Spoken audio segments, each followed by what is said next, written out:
এটা কাম কৰো আজি ৰাতি আমি এটা খানা খাওঁ গোটেই খৰচ কিন্তু মোৰ হ'ব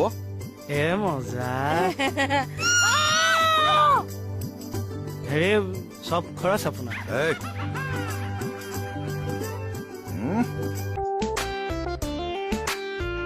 কিমান সময়ত পাবহি ছাৰ কিবা কৈছে নেকি একো কোৱা নাই যিকোনো মুহূৰ্ততে পাবহি পাৰে আভাসটোও দিয়া নাই নে বৰ বেছি কথা কয়হে আপুনি ফুৰাই থাকে মোৰ মনটো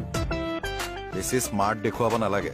ছাৰে যি সোধে পইণ্টত এনচাৰ দিব আমি এনেও পইণ্টতে মাল ফেকো খানাপাৰাটো শ্বিলং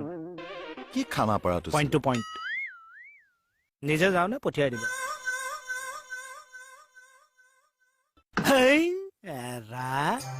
আজিহে কমিশনাৰ ছাৰ আহিবলৈ পালে পিকনিকটো যাম বুলি ভাবিলো যে আমি তাকেতো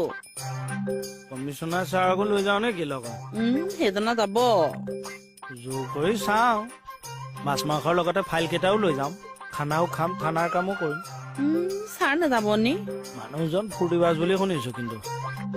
এটা কাম কৰো শুনি চাওঁ গলে যাব নগল না তেওঁৰ কথা আৰু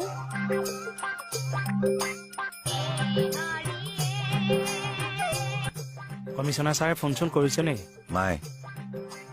পাবহি লাগিছিল দেৰি কৰিছে আপোনাৰ কিয় ইমান উৎপাত লাগিছে নাই মই এনেই সুধিছো ছাৰ আমি নহলে এটা কাম কৰো কি কাম ছাৰ হাবু মৰক লাঠিও নাভাগক কামটো কি আমি মানে কমিশনাৰ ছাৰক পিকনিকলৈ লৈ যাওঁ তাতে আমি খানাও খালো আৰু কথাও পাতিলো ব্ৰেইনটো বেয়া হৈছে তোমাৰ কমিশনাৰ ছাৰক তুমি পিকনিকলৈ লৈ যাবা আকৌ বোলে কমিশনাৰ ছাৰ ফূৰ্তিবাজ মানুহ হয় নেকি মই গম নাপাম মই কিবা কথা এটাহে ভাবিলো আপুনিতো কৈছিলে চা চা তই ছাৰ অথনি কেকেৰা কৈছিলে বোলে কমিশনাৰ ছাৰ ৰ'ব আপুনি মানুহটো অকণ ফটোৱা নেকি থেংক ইউ কিয় ক'লা মা কাক মা বুলি মাতিলে